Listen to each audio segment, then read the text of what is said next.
보겠습니다. 말씀은 빌립보서 2장 5절부터 12절입니다. 빌립보서 2장 5절부터 11절입니다.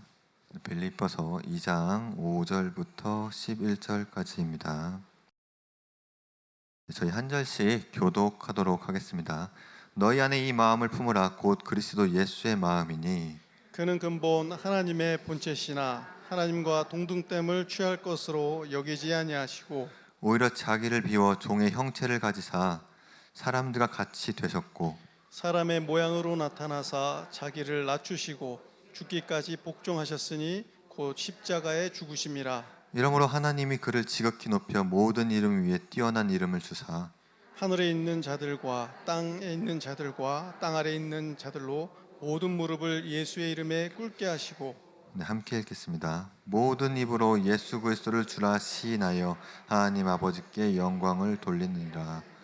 아멘. 네, 평소보다 더 긴장을 했죠. 네, 지금 담임 목사님이 코로나에 걸리셔가지고 걱정되는 마음과 함께 금요일에 귀띔을 조금 받긴 했습니다. 혹시 코로나에 확전될 수 있다, 그러니 준비를 했으면 좋겠다라는 얘기를 듣고요. 그리고 토요일에 확정이 되시면서 아침 설교가 확정이 되었습니다. 그래서 사실 준비할 수 있는 시간이 많이 없어서요, 조금 많이 긴장을 하고 있는 상황입니다. 원래 여러분, 우리가 함께 나누고 싶었던 말씀은요, 서로 사랑하자라는 마음을 가지고 이제 이야기를 함께 나누고 싶었어요.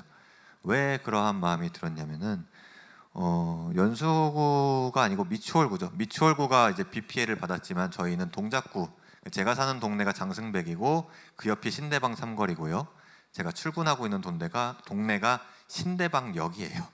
그러다 보니까 제가 걸어가는 출근길에 이제 반지하 집은 거진 다 잠겼다고 보시면 돼요. 그리고 1층 상가도 대부분이 어느 정도는 잠겼어요. 그래서 아마 전선 콘센트 높이까지는 잠기셔서 다들 차단기 내리시고 막 이렇게 나서 집 주변 전체가 지금 다 폐기물로 이렇게 다 도로가 덮여 있는 상태입니다. 월요일에 이제 별거 아닌 비라 생각을 하고 그 비를 넘기고 이제 화요일부터 그 참담한 상황을 목격하기 시작했습니다. 그리고 신대방역은 그 도림천이 범람해가지고 한 100m, 한 300m 전체가 진흙으로 뒤덮여 있는 상태거든요. 그런 참담한 환경을 보면서 지나가면서 든 생각이, 내가 이들을 도울 수 있는 방법이 없다라는 생각을 가졌습니다. 그 참담한 현상을 계속 보고 지나가는데 너무 마음은 아픈데요, 할 수 있는 게 아무것도 없는 거예요. 그들을 위해서 제가 뭐 물건을 옮겨줄 수 있는 힘이 있는 것도 아니고, 당한 가구가 이미 100가구가 넘고 당한 공수 피해를 당한 그런 장사하는 집들이 월요일이잖아요. 그래서 가게 장사를 하려고 물건을 잔뜩 받아왔는데 다 폐기했답니다. 그거를 사용할 수가 없어서. 그래서 전부 피해가 기본적으로 1,000만 원 단위 피해가 났고요. 좀 심한 곳은 억대 피해까지 이제 있는 환경을 바라보면서 저는 좀 많이 무기력함을 느꼈습니다.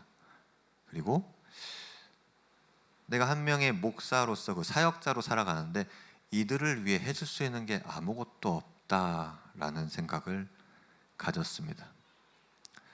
근데 한편으로 생각해 보면요, 작은 도움이라도 줄 수 있는 거에 대해서 최선을 다해야 되는데 그 참담한 광경에 손을 놓은 거죠. 그리고 거기에 계신 가게분들 모두 다가요 웃고 계십니다. 이게 충격을 너무 받으시고 뭐 손 쓸 틈도 없었대요. 차가 지나갈 때마다 이렇게 물이 울렁울렁 넘어와가지고 막 손 쓸 틈 없이 이렇게 딱 침범되니까요, 그냥 허탈하시더래요. 근데 그 동네에서요, 인명사고가 새벽에 이제 뉴스가 나왔습니다.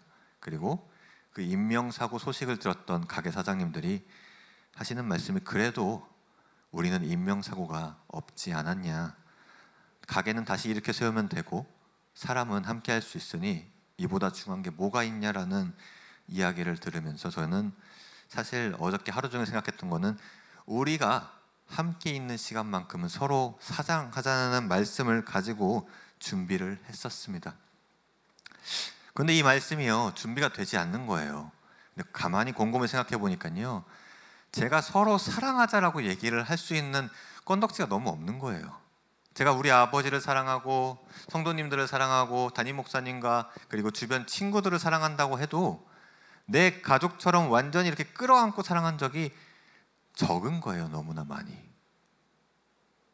이 딜레마에 빠지니까요, 제가 전할 말씀을 찾아 나갈 수가 없는 거예요.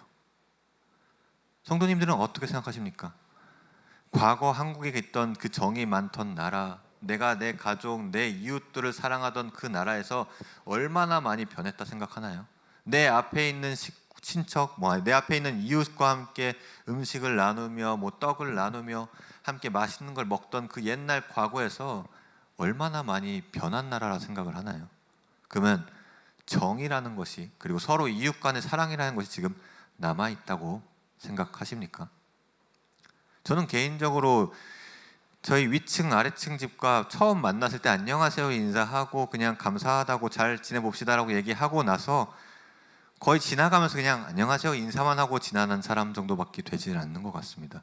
그분들과 고기를 나누고 밥을 나눈 적이 매우 드뭅니다.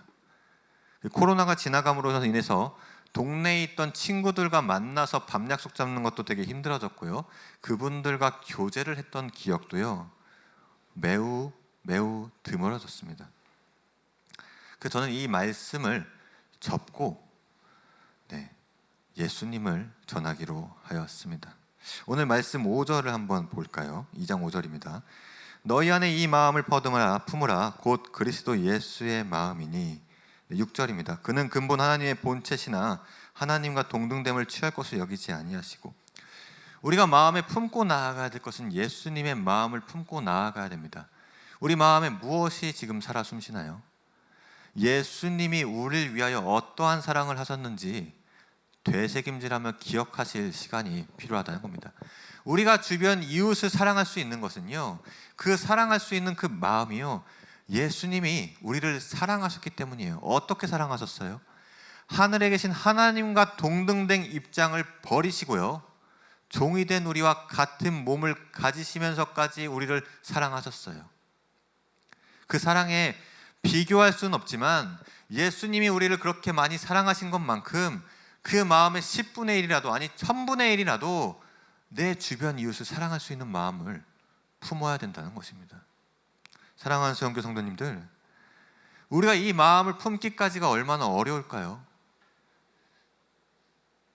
저는 그런 생각을 가졌습니다. 내가 내 주변에 있는 사람들을 사랑한다는 것은 하나님이 나를 사랑하셨기 때문에 그 놀라우신 사랑에 감격해서 사랑하는 것이지, 내 스스로가 과연 내 주변 사람들을 사랑할 수 있을까요? 세상에 수많은 기사들을 보면요, 흉흉한 기사들이 계속해서 나오고 있습니다. 어머니가 아들을 버리거나 아들이 어머니를 칼로 찔렀다거나 이러한 기사들이 계속해서 나오고 있습니다. 그러면 그들 간에 과연 부정과 애정과 사랑, 가장 끈끈하다고 부를 수 있는 가족 간의 사랑마저 끊겨져 있다면요, 이 세상에 있는 많은 사람들은 어떠한 것을, 어디서 사랑을 받고 사랑을 줄 수 있을까요? 전 여기서 해답은요, 예수님이 보여주신, 예수님이 우리에게 주신 사랑 말고는 그 누구에게도 사랑을 줄 수 없다라는 결론을 내렸습니다. 한번 저희 말씀 하나만 더 읽겠습니다. 저희 사랑을 어떻게 얘기하는지, 요한일서 4장입니다. 4장 7절입니다. 한번 저희가 이 사랑에 대해서, 왜 하나님은 사랑이시고 방금 제가 말했던 거에 대해서 조금 더 명확하게 말씀해주고 있는 장입니다. 저희 7절부터 11절까지 함께 읽도록 하겠습니다. 요한일서 4장 7절부터 11절까지입니다.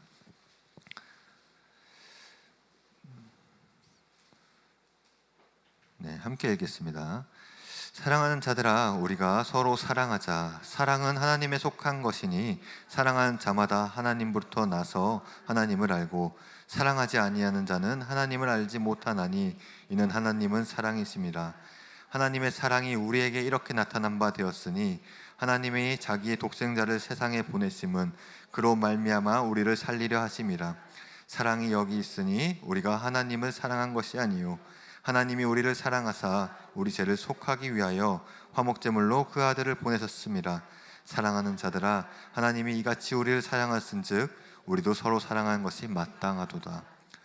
네, 오늘 이 말씀에서 이야기하고 있습니다. 하나님이 우리를 먼저 사랑하셨고요, 하나님이 우리를 사랑하셨기 때문에 우리가 서로 사랑하는 것이 마땅하다라고 말씀에도 이야기하고 있습니다. 우린 이 마땅한 것을 얼마나 지키고 계신가요?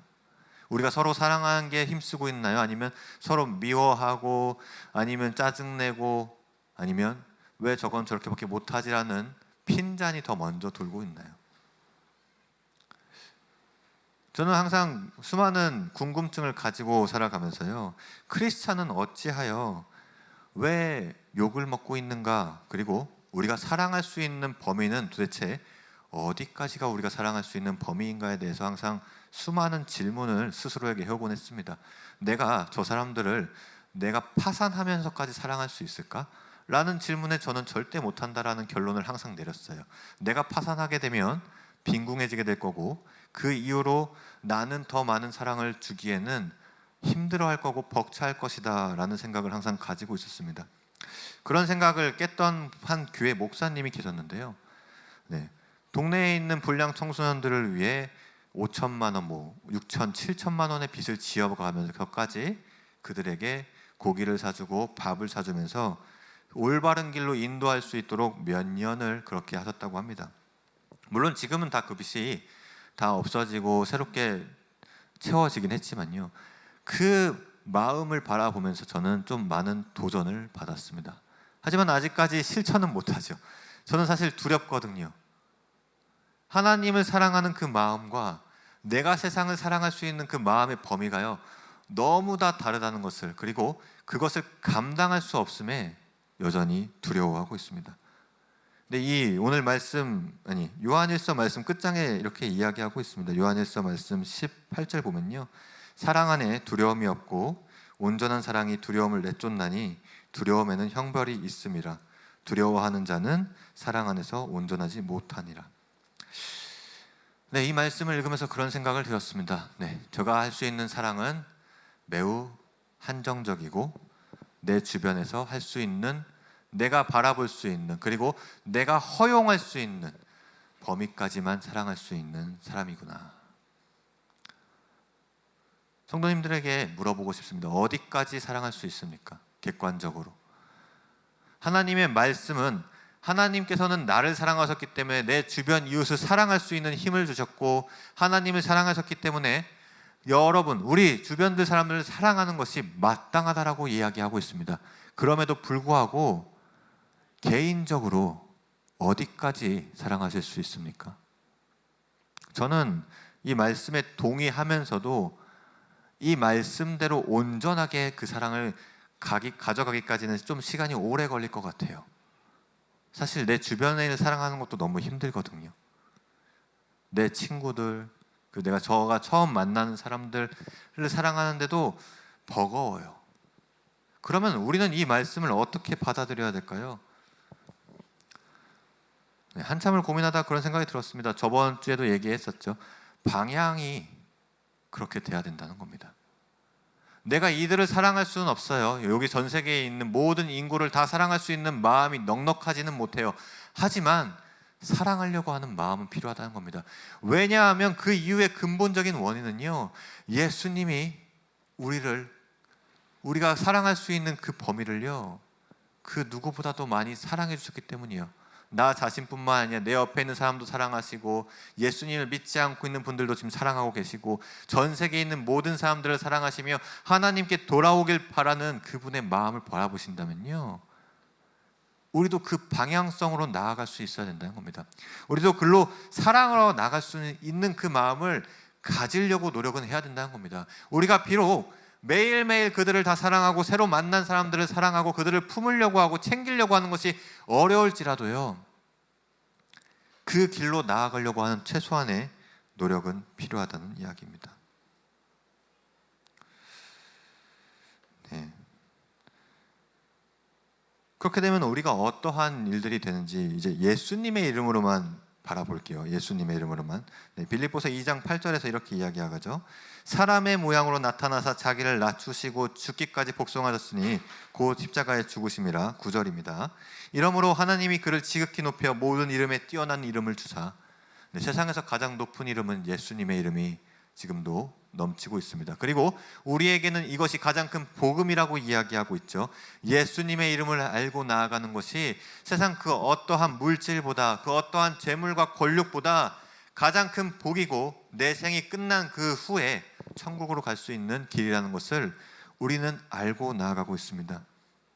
이 모든 것들이 허락된 것은요, 예수님의 마음이, 예수님이 우리를 사랑하셨고요, 하나님의 말씀을 죽기까지 복종하셨기에 가능했던 일입니다. 우리 다 같이 외울 수 있는 말씀이 하나 있죠. 요한복음 3장 16절. 다 같이 한번 찬양으로 한번 외워볼까요? 하나님이 세상을 이처럼 사랑하사 독생자를 주셨으니 누구든지 예수 믿으면 멸망하지 않고 영생을 얻으리로다. 요한복음 3장 16절. 우리 이거 외우고 있어요. 악보도 없죠. 아무도 찾아보지 않아요. 저 어저께 되게 놀랐어요. 이 말씀 치는데 자동으로 쳐지더라고요. 근데 이 말씀 기억하시고 사시나요? 네. 하나님이 세상을 이처럼 사랑하셨습니다. 그리고 정말 신기하게 한국 교회의 모든 성도님들은 이 말씀을 방금 함께 불렀던 찬양으로 다들 외우고 계세요. 근데 항상 있죠. 하나님이 우리를 이처럼 사랑하시고 자기를 낮추셔서까지 사랑하셨다는 것을 항상 잊어버립니다. 그리고 그 잊어버린 사랑을 잊어먹고 새로운 사랑을 찾아 나서죠. 내 마음속에 갈급한 사랑, 내가 받고 싶은 사랑, 내가 주고 싶은 사랑을 찾아 나섭니다. 사랑하는 서영교 성도님들, 사랑이 하나님과 함께 있고 하나님에게 있습니다. 그 사랑 붙잡으세요. 그 사랑을 붙잡으셔야 된다는 겁니다. 그 사랑 없이 무엇을 사랑할 거예요? 그리고 그 사랑 없이 누구를 사랑하시겠습니까? 그 넓고 위대하고 누구도 따라올 수 없는 그 사랑을 대신해서 어떠한 사랑이 내 마음에 채울 수 있겠습니까? 그 사랑을 찾아 나갔을 때 우리가 더욱더 큰 기쁨과 주님을 바라보고 나아갈 수 있는 세움 기회가 될 수 있을 거라 생각합니다.